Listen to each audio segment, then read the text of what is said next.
Welcome to the Trawl Free Table podcast from Fish Alaska magazine, and proudly sponsored by Salmon State and the Cannery Restaurant in Homer. I'm Melissa Norris, publisher of Fish Alaska and Hunt Alaska magazines. This series expands on our magazine column, the Trawl Free Table, an effort to inform and spark honest dialogue about how industrial trawling affects Alaska's fisheries, communities, and ecosystems. We look beyond the labels to examine seafood certification systems, management practices, and the choices we can make as consumers to keep oceans thriving.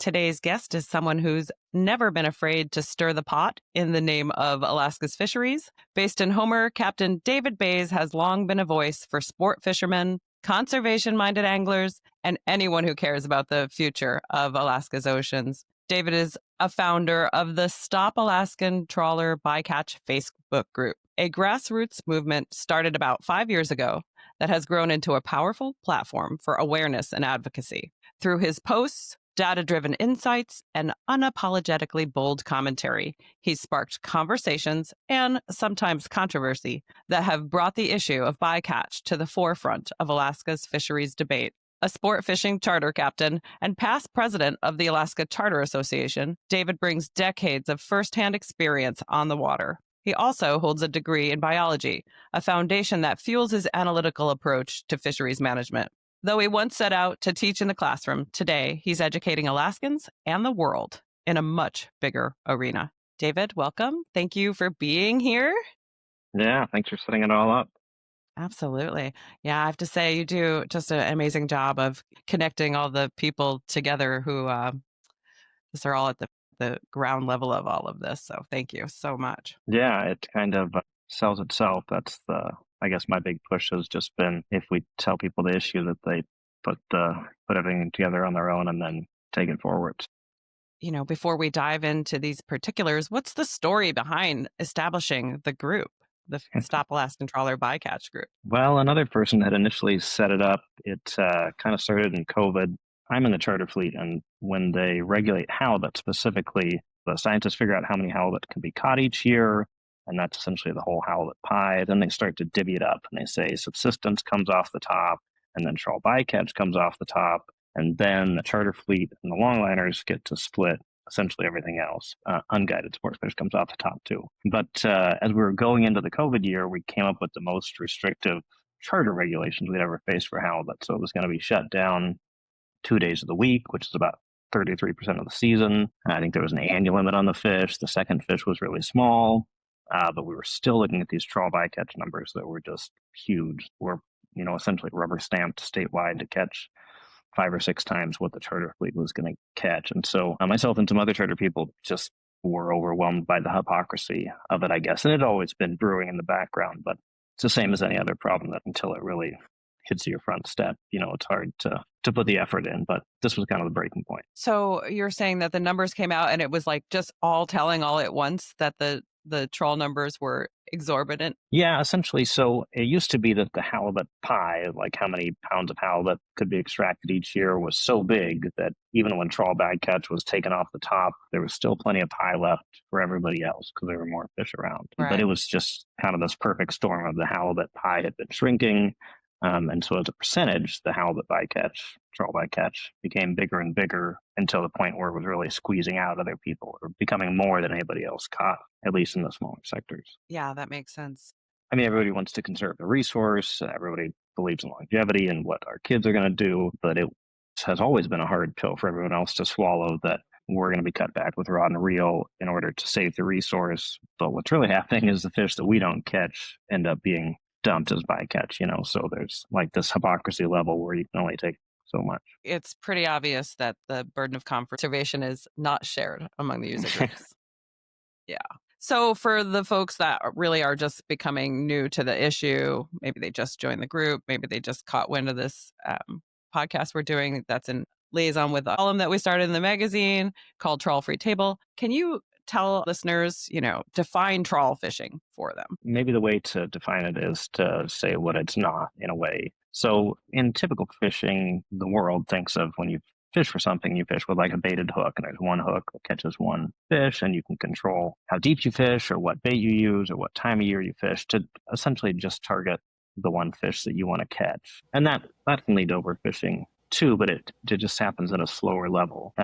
But trawl doesn't really do any of that. So they use a big net. So there's these analogies floating around of the size of a single trawl net would hold like 4 747 jets plus the Eiffel Tower. It's about a quarter-mile wide opening. But it essentially, by design, it sieves the water. So if something, the mesh on it is maybe an inch and a half wide or something. So if anything's bigger than an inch and a half and it goes into the net, odds are it's going to come up to the boat deck essentially. But the nets are big enough that on a big tow, they'll pull up about 100 tons, which is about pushing 250,000 pounds of fish at a time. So by the time the fish gets up to the surface, whether it was intended to be caught or not, the weight of the net, the weight of the other fish in the net, and the tow time kills most of the stuff that's in it. So they bring up the net, they sort out what they want or what they're allowed to keep, and the rest is bycatch, unintentional catch. And in most cases, or a lot of cases, that gets discarded, put back overboard. And, regulations have said that they have to discard this fish. So when you talk to a trawl fisherman about it,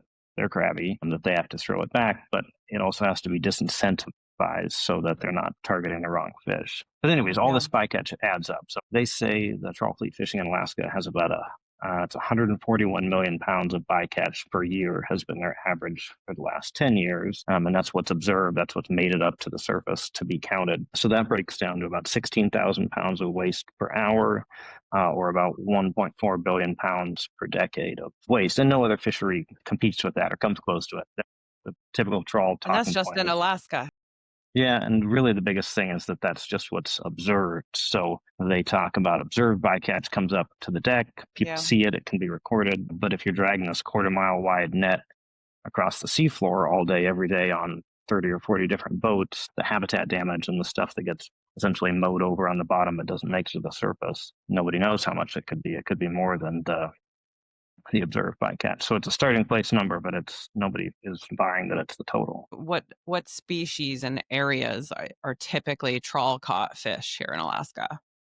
So as far as like the consumer angle, the place that most people in the US run across it is pollock, which is made into like the McDonald's filet-o-fish sandwich is made of pollock, and then most of the fast food sandwiches are. Surimi is made from it, which is like the fake crab in California rolls. Yeah. And but a lot of it is my also heart.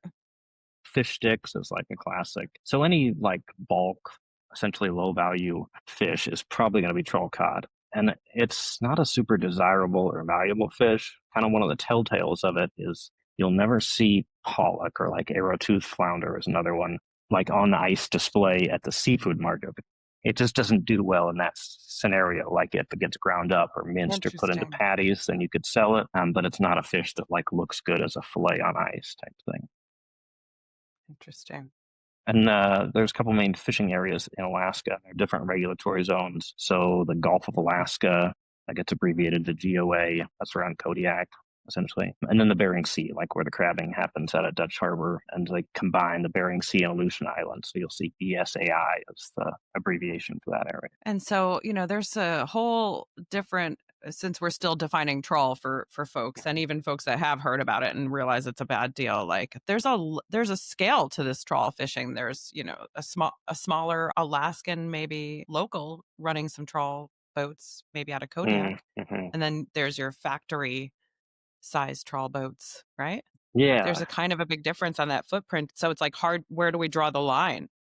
Yeah. And so that's become a big conversation about it. And especially when you get into politics and economics, is, Alaska's a pro resource development state in general. I fish for a living, so we're killing fish for profit. Same. But the a goal in a state which gives up its resources would be that the state or the public of the state is getting the maximum benefit back from that. And so that's another hang up on trawl fisheries, and especially like the factory trawl model where they catch the fish at sea, they process it at sea, and a lot of it never touches the ground in Alaska or even the U.S. for that matter. A big portion of the factory trawl fleet, well, the entire factory trawl fleet, is based in Seattle, and so it has a lot of Seattle ownership. There is a little bit of USA crossover, an Alaska crossover. But the bulk of it, I think Lainey Welch had done an article saying 74% of the profit from ground fish catch in Alaska was going to Seattle. That's definitely another component, is that Alaska is paying the price and essentially has the risk of overfishing or habitat loss or a crash, but we're not getting a proportionate amount of money back. So the risk reward is questionable for anyone, And whether you so fish or not. these factory ships that are now based in Seattle and coming up to Alaska to do their fishing, they've fleets from other parts of the country that they've overfished those areas and brought those boats up now to our neck of the woods? Yeah, some of them are. So a big example, there's O'Hara Fishing Corporation, I think based out of Maine. I read about them. They have this interesting company history on their, or company timeline on their website, and it shows these boats, these factory trawlers being built previous to the Grand Banks odd crash, fishing into it, and then you see, surprisingly, like 1992 to 1995. They don't spell it out on their timeline, but it's like, well, this boat got shipped to Alaska, and the reasoning for that was the crash of Grand Banks cod, which was attributed to big trawl boats, essentially. Oregon and Washington have had similar stories. They'd had a trawl closure and a shutdown in the 90s and earlier 2000s that had pushed a lot of trawl boats from there up to Kodiak, essentially. So yeah, there's this conversation about, we take a lot of heat on the Facebook page from out-of-state trawl guys that say whatever they say. But we say, well, why don't you guys try fishing where you're from? Why don't you fish in your own backyards? And the answer to that is that there's not enough fish left, or the habitat is destroyed, or it's already been banned there. So this sets up this great hypocrisy of, how can you defend fishing here besides that it's not your backyard, it's not your kid's backyard? You just don't have the incentive to protect it. I mean, there's certainly two sides to every story. So there are some pros to being able to feed people on a mass scale for less money, but there's got to be better ways than what we're doing here. So can you speak about how trawl fishing is regulated? Yeah, so it's a big, there's probably no short answer, but we'll try. For essentially all the fisheries in the United States, saltwater fisheries, there's a designation where states have the right to directly regulate their saltwater resources out to a certain geographic line. And after that, the feds take over and manage it out to 200 miles, which is the international line. Essentially, no foreign boats are allowed to fish within 200 miles of the U.S. anywhere. So in Alaska, that break line is within 3 miles of the Alaska shorelines. State of Alaska, ADFG gets to regulate out to 3 miles. After that, the feds take over. The vast majority of trawling happens in those federal waters, though, more than 3 miles offshore. But when these regulations were created, they all come to the Magnuson-Stevens Act. That was made in, I think, 1976. Ted Stevens was the Stevens in that. And so he did a set-aside in this federal fisheries management regulation where he said that there was going to be 11 people on this federal council who regulated federal fisheries, trawl being a huge one.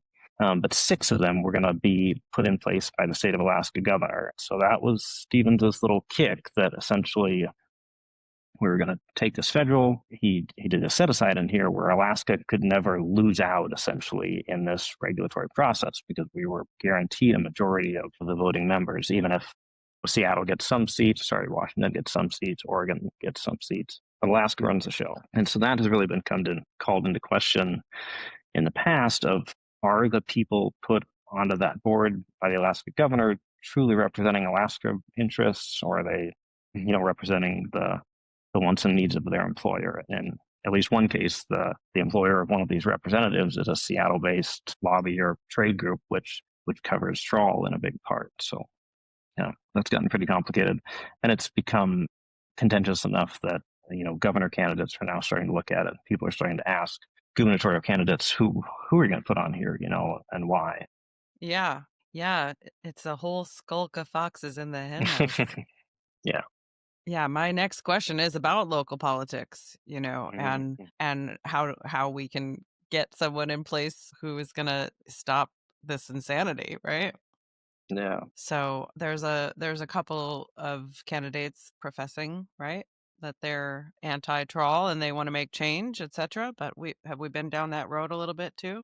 Not especially. I mean, we really saw it. So Mary Peltola was like a breakthrough moment. It happened to be that Don Young died kind of right as this trawl issue was starting to ramp up, Peltola had actually been with one of the Yukon River advocacy groups prior to Don Young dying. And so she had taken on trawl bycatch before it was really on my radar. And so there's a video of her testifying to Congress with Don Young, essentially she was one of the first ones to say that if the Yukon River salmon limits were put to zero, then the trawl bycatch limits should be put to zero. But then Don Young died, then she ran, so she integrated that in and won, and maybe she would have won anyways, but she did bring it to a national stage. And so then I started to get phone calls from like Bloomberg and Politico, and those had definitely tied in and heard about the issue through her statewide too. She helped to kick it off. So when Bycatch ran, he talked a lot about it.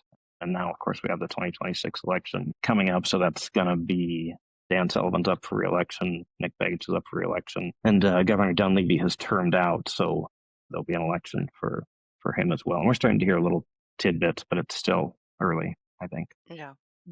I know you've suggested that I do an all-out interview session with each candidate on the subject of trawl, and they're certainly all going to be invited to do that. Probably next June or July is probably the timeline for that. So thanks great. for that. Yeah, for sure. You're great at fueling the fire over here, so that's helpful. So look, I feel like this subject flew under the radar for decades. Like I've published this magazine for 25 years and we're just talking about it in the last 5, right? Yeah. So are people just generally not educated on how the fishery works? Yeah, it's there's probably no short answer to that either. The part of it is like structural or systematic. We talked about how there was a different regulatory agency that regulated federal waters between 3 and 200 miles offshore, but that's essentially an unheard of organization unless you're heavy into commercial fisheries. So that's the North Pacific Fisheries Management Council, the NPFMC, and they meet 5 times a year. Their meetings are about 2 weeks, start to finish, and it's highly codified. If you have dedicated your life to fisheries, or you're a lawyer in the fisheries or a lobbyist for fisheries, you have the time and the brain bandwidth to spend 10 weeks, that's 2.5 months a year at these meetings, and really get involved in fisheries management and figure out what they're talking about. But kind of what's happened is that the only people who can afford to really engage full time with that are the big money powerhouses and the industries. Trawl has become that essentially. But we would have, back to your question, people would engage with this NPFMC process that each year they would set like halibut limits, and everybody would cry about, oh my God, trawl takes so much. But there was just enough fish in the ocean that you could get angry about it, and there was the ethical conundrum of it, that we're wasting as much or more than we're using in some cases. But there wasn't really the need for a drive for reform, because society could afford to be wasteful. Not that it was right. Anyway, so there also wasn't social media in the same way. So we would see these flare-ups of people who'd been engaged with this process, and they would, if you start to look at op-eds in the ADN, they go back 20 years. Or if you look at the Kodiak newspaper, I've seen clippings from 40 years ago, talking about trawl bycatch waste, but there wasn't the avenue of Facebook essentially, or like a viral post to carry it. Yeah. And the people that did pick up on it, unless you were super involved in the meetings, the acronyms would kill you essentially, IPHC, NPFMC, GOA, BSAI. Yeah. And if you get past that, you get in there and my personal take is that they kind of sideline you by saying, well, you have to come to all the meetings to really understand this, and you have to go to a scientific committee meeting and on, and kind of do this challenge of like, you don't spend 2.5 months with us per year, then you don't have the right to speak your opinion on this because you don't understand. So there again, unless somebody was super vested in it and wanted to hang their hat or die on this hill, why would they? Because there was enough fish to begin with. And so I'd been president of the Alaska Charter Association since, I don't know, or something, and it's always been a big headline issue. But there again, you can't afford to put the time to it. And there's also an issue of a lot of the commercial fishermen face this essentially threat of retaliation of, if you speak up against the trawl, it's seen as this schoolyard bully. Then is the cannery going to buy your fish next year? Or are they going to allow you to get fuel in a remote place? Will they allow you to get ice? There's just all these little sideline threats and worries and fears, and whether they're justified or not. And as long as there's enough fish in the sea, why would you stick your neck out that so far. So those have just essentially all combined to keep it a little bit under wraps for a long time. Yeah. So who does it really benefit? And like, who really owns these trawl fleet boats? Like, where's this money going? Right. Yeah. So like we'd mentioned before, that there was that Lainey Welch article that was the best, economic look at it. She said about 74% of the groundfish profit was going to Seattle. Groundfish is kind of the collective term for these low value fish like pollock and flounder that trawl mostly catches. And so that's the quickest look at it. But there's a commercial fisheries landing tax levied against the fish that they catch on the factory processors that get shipped out. And I think that comes out to 20 or 30 million per year, which isn't nothing, but just the pollock fleet itself kind of boasts that they make $2.1 billion per year off of it. 20 million out of 2 billion is, 1%, I think.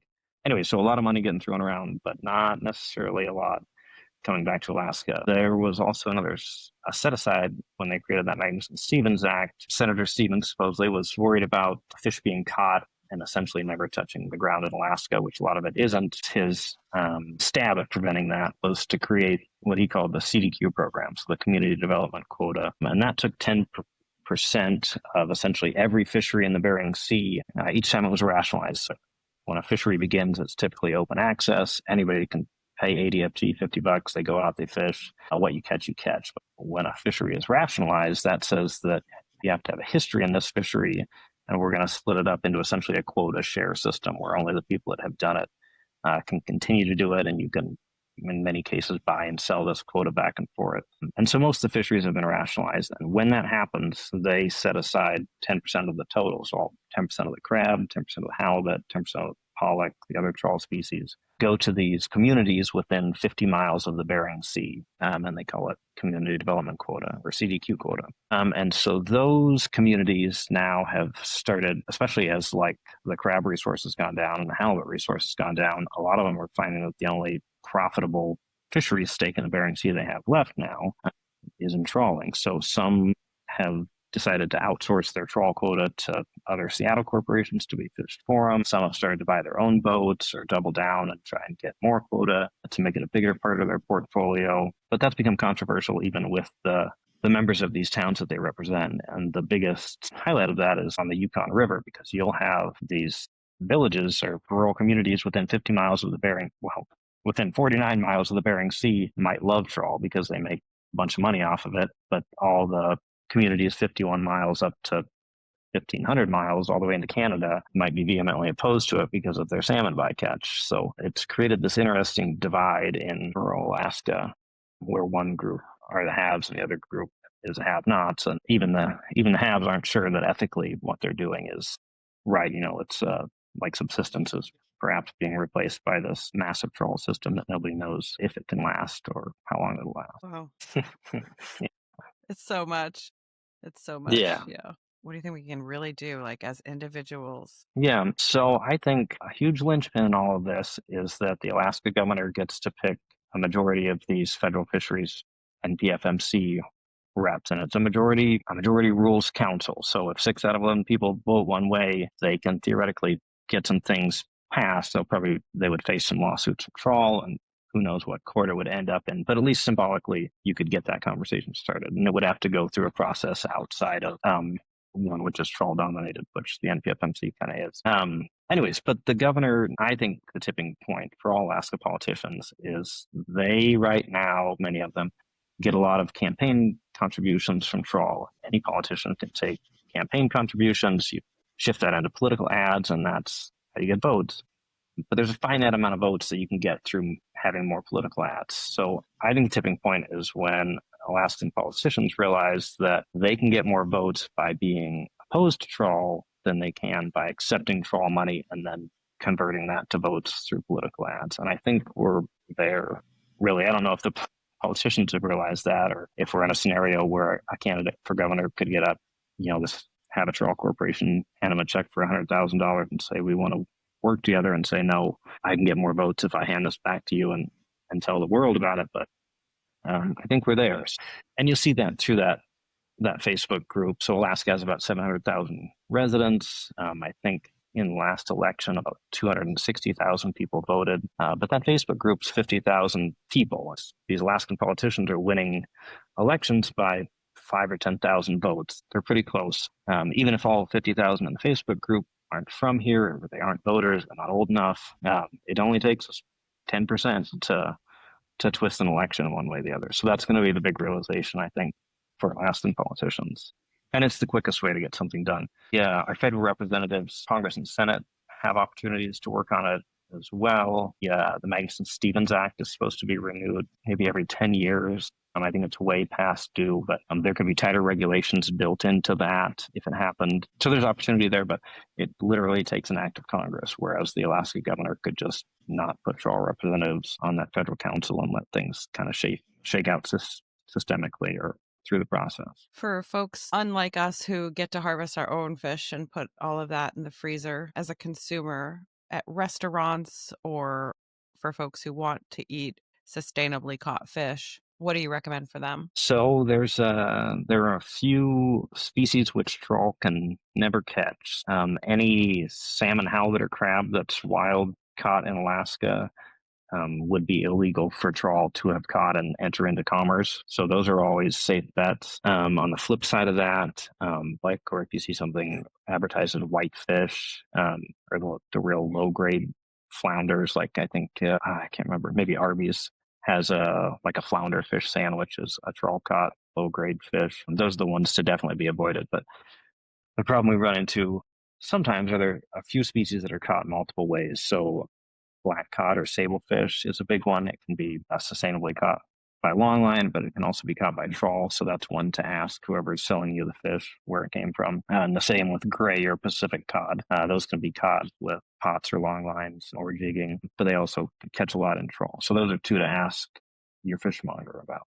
Yeah, and a lot of the times when it comes to the restaurant scenario, or definitely at the grocery store level, they have no idea where that fish originated. Once it's gone through the processor, it's nobody knows, right? And I think Right. I don't know, there's an advantage to the trawl side to kind of obscure that to an extent. But on the flip side, it's like, we talked about like organic vegetables. They say 30 years ago, if you asked somebody in the grocery store whether an orange was organic, they'd roll their eyes and say nobody could ever know. But when a million people do that once a month, suddenly they're forced to figure it out. And they're forced to label it, and they realize that they can have a premium product that might make them more money. So I think it's super important for people to ask, even if you're asking the same person the same question, once a week, and it's just that the squeaky wheel gets fixed, I think. We went out to dinner at South in Anchorage. I like that place. Mm-hmm. And I gotta walk the walk. I stopped eating. I mean, I'm a pescatarian, and I stopped eating, and I have been since like for 17 years. And so Mm-hmm. I recently stopped eating scallops and Mm-hmm. commercial caught, even wild caught shrimp that I didn't buy locally that I know was harvested by pot, and Yeah. just really try to take a stance there.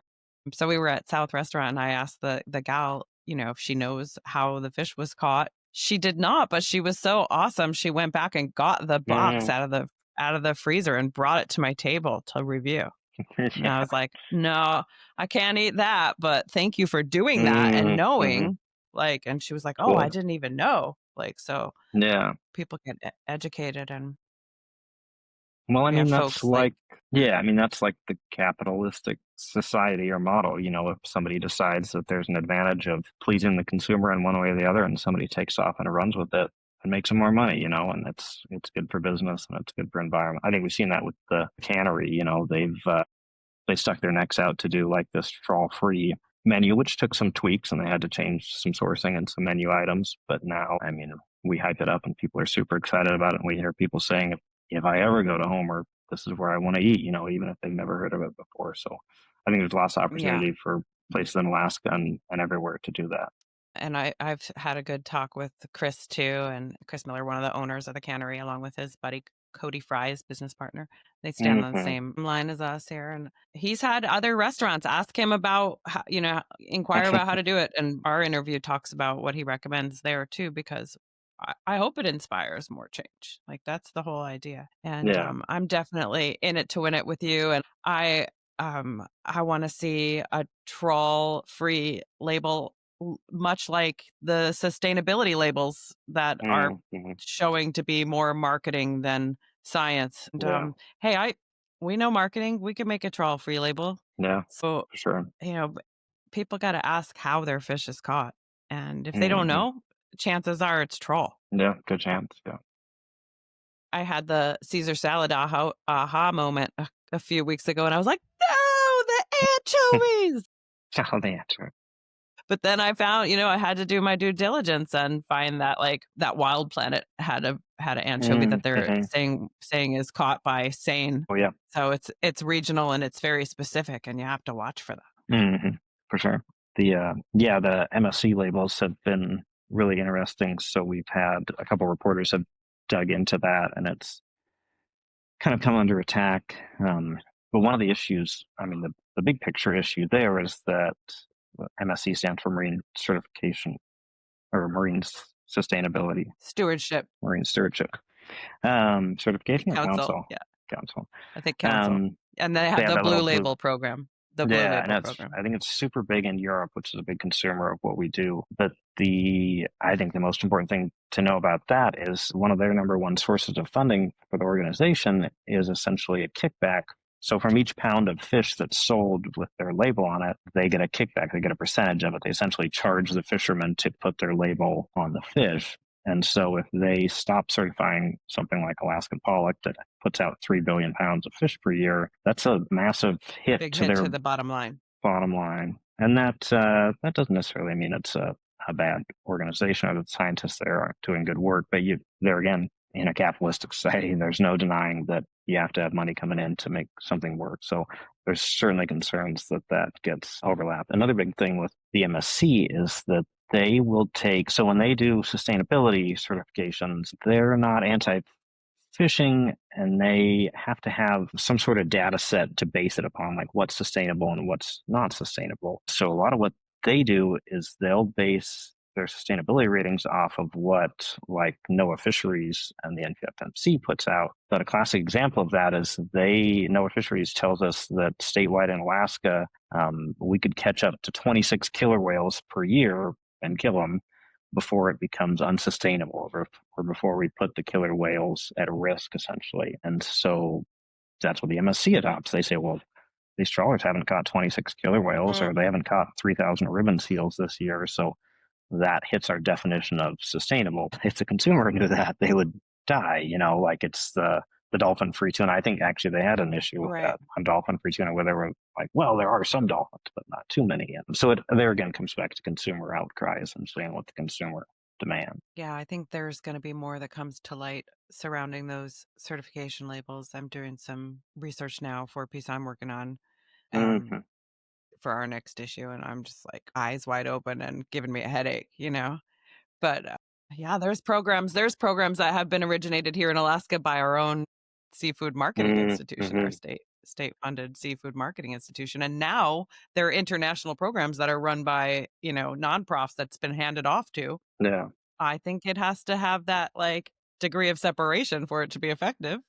And Mm-hmm. so that's concerning. That's again, For sure. it's this the foxes doing the hen house business. So yeah. Yeah. Well, and that's to like circle back to this federal council that regulates federal fisheries, including trawl, is the NPFMC. And when that was originally set up, they had this realization that you didn't want people in Washington, D.C. in suits to be regulating fisheries in Alaska 6,000 miles away. Like there was no way that those people could be reactive to changing issues or dynamics or fish populations. They didn't understand what was going on in the first place. And so when they created these councils and created the seats, they intentionally took out the standard conflict of interest rules that other councils would have. So, if you were an apple farmer in Washington, maybe you wouldn't be able to create the regulations on what fertilizers apple farmers could use because there'd be this incentive for you to take the cheapest, even if it wasn't best for the environment. But they wanted fishermen to regulate fishermen through the NPFMC. And so they took those out and they said,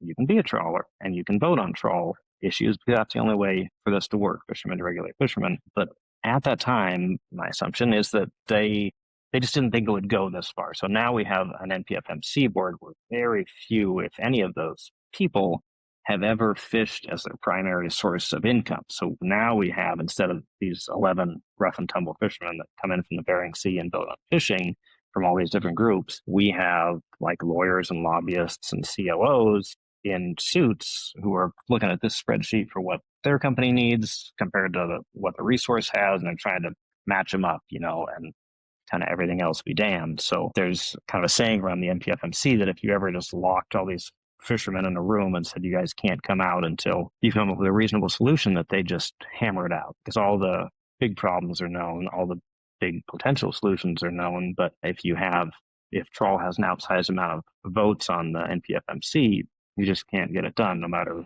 how much common sense is there. And so there again, that's where we really rely on the Alaska governor to put good, true Alaskan representatives on there who are looking out for the interests of the people more than what company they might work. So things have grown substantially in the 5 years that you helped found this page, right? You're up to almost 50,000 members, right? Where there's events going on with groups like Salmon State around different communities showing ocean film with David Attenborough. And we have a movement going on. We started a new column in the magazine. You're behind all this, just pushing people along. And we're all rallying because it's critical mass time, right?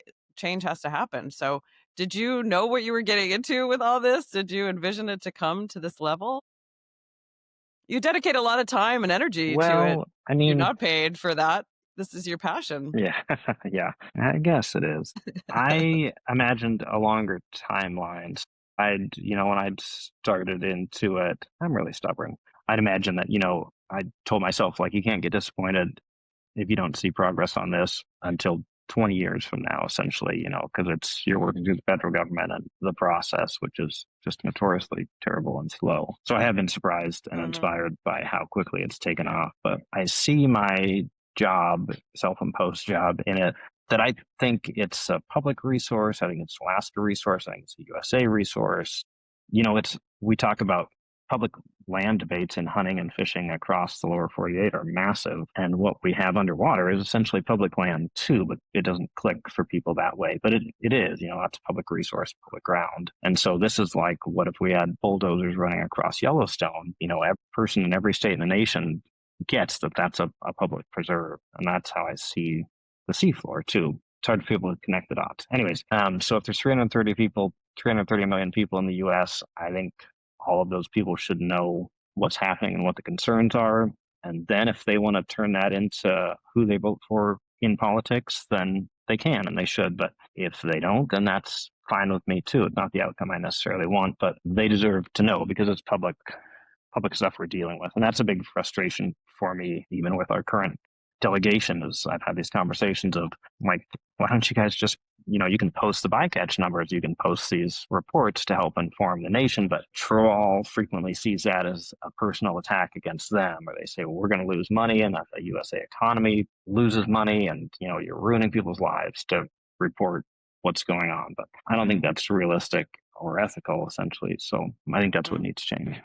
So if you were to summarize the main goals of the movement, everyone loves to slap the ban bottom trawling sticker on, and I do too, don't get me wrong, but realistically, what are some real goals that we can try to achieve for the betterment? Well, so one of the great hypocrisies in it, I think, is that we really have a lot of theoretically good regulations out there that were designed to prevent us from getting to this point. Every regulation, if something was created in 1976, like when we took conflict of interest laws out of who could be on the NPFMC, the common sense outcome of that was that you would still have fishermen on there and be from mixed groups and they would duke it out and, it wouldn't become so one-sided. But that hasn't happened. And I think Trawl has a lot of lobbying money into making sure that a regulation like that isn't changed because it wouldn't benefit them.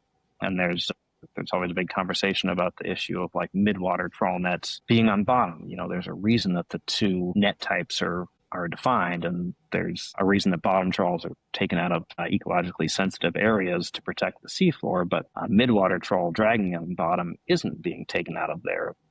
And the NPFMC knows about that, but every time it comes to a vote, we get into this issue of trawl having a majority of votes. So they're not going to, take food out of their own mouths, essentially. So and you could talk about 100 different regulations that are essentially coming down to technical interpretations of maybe a single word, and trawl sues and lobbies and advocates in Washington, D.C., especially to leave the regulations interpreted that way. But if a common sense interpretation came through, it would mean probably massive reform for trawl. The question then is if they can continue to function in a reformed system, essentially, or a more ecologically coherent system. And if they can't, then sorry, that's your problem. And that's how business in America works: is either you adapt and can work under the common sense set of laws, or you can't and you go out of business. And so I think our first step would be to just take what exists, enforce it, and interpret it in common sense ways. And if trawl can continue to thrive there, then that opens up a new conversation. Part of the reason that they're thriving right now is that they're bending these rules and taking that out of context, and the public just doesn't know. So there's no checks and balances. So some regulation, some reform, some governmental appointing changes, some Magnuson-Stevens Act reform, and Yeah, I mean, maybe a trawl free label. yeah, for sure. Well, and so that's the other part, is that, through the official channels, there's these regulations that already exist. But on the flip side of that, the USA voting public doesn't want trawl, and they look at the rest of the world where trawl is often been banned, or it's super controversial, or there's these studies out that show that it's bad. If they want to put a governor in that says that they want to ban it, then that's the American political process. So that's a great option that we have. I don't know if we'll get to that point. Trawl would sue, and the feds would get into it, and it'd be a big mess. But we also have to dip our toes in that water to see what happens. I know just a little bit about the Southeast trawl fishery that got shut down. What, like a decade ago? Is that? I think it was longer than that. Right? I think they started the conversation in like mid 90s, and I think the paperwork got done about around 2000 or 2001. So it's pushing 20 years. Oh, okay. Now. It's been much longer then. Yeah, and there was an incident with an extraordinary amount of bycatch, right? That triggered that. Yeah. Yeah. So I'm Homer based, so I'm not quite into Southeast dynamics, but yeah, my understanding of it was that there'd been a Seattle-based trawl boat who was passing through Southeast on the way to the Bering Sea. They were in an area that was open for trawling. They'd put their net out, whether to test gear or they wanted to see what was there, whatever it was. But in that single trip or day or multiple days or whatever, they had scooped up essentially Southeast's entire rockfish limit for the year. So I think the other boats got shut down, or they suddenly got this notice of like, sorry, this other guy, just caught 99% of the limit for the year. You guys are toast. And so Southeast, I think, especially the longliners down there, got on that and said, well, we can't ever have this happen again. So let's try and ban it. And of course, there's the ecological issues and stuff that are well known too of trawl. That was a little bit different situation because trawl, they didn't want to fish in Southeast to an extent, or they didn't need to. It wasn't where their fisheries were built. It wasn't their cash cow. And so it was a little before my time. I assume there was probably huge trawl pushback just because that's what happens with industry. But it wasn't like the carpet was being pulled out from under them in that scenario. So it did pass through. And the NPFMC at the time was also a little bit less explicitly trawl biased. But all that said, there's precedent in the USA and Alaska that it can happen if that's what the people want. Yeah. It's good to be reminded of that. Yeah, sometimes. Yeah. So are you, I don't want to beat a dead horse, but are you hopeful, David? Well, like I said, I had to be realistic in goal setting for myself, and I want the awareness to happen. And I think politicians and Alaska residents on all sides should want the awareness to happen, and whatever shakes out with the voters and policy after that happens. And that's just what everybody on all sides has to accept. So yeah, I'm really happy with the awareness side of it. And you guys in Salmon State, the cannery, and everybody has contributed to that massively. And I think it only has one way to go, So, and as I say that sounds a little bit dreamy, but my realization or my assumption is that the more people that know about it, the more people that aren't going to like it. It's not a complex issue to explain. You give somebody a 5-minute talk on what's happening, and unless they're personally making money from it, they don't like it and they don't want it in their state, you know. So I think awareness is going to lead to big reform. But if it doesn't, then that's the will of the people, you know. Did what you could. Well, thank you, David. I mean, on so many levels, just thank you. Yeah. I know that it takes having joined in on some of this battle. I know it takes a lot of time and energy and a lot of reading and absorbing and all the things. So I'm Yeah. certainly grateful to you. Okay. Well, yeah, thanks for everything you've done too. That's to have a major magazine pick it up and take it, you know, and there's not necessarily money and awareness. I think people have to take it on as like an ethical, this is Yeah. what we think is right, and put their name on it and, you know, roll the dice essentially. So, Yeah, that's a fact. It's probably counterproductive, but yeah. it's part of it's important. Mhm. All right. Well, thank you, my friend. I appreciate it. We'll catch up soon. Okay. Yeah. Thanks a lot.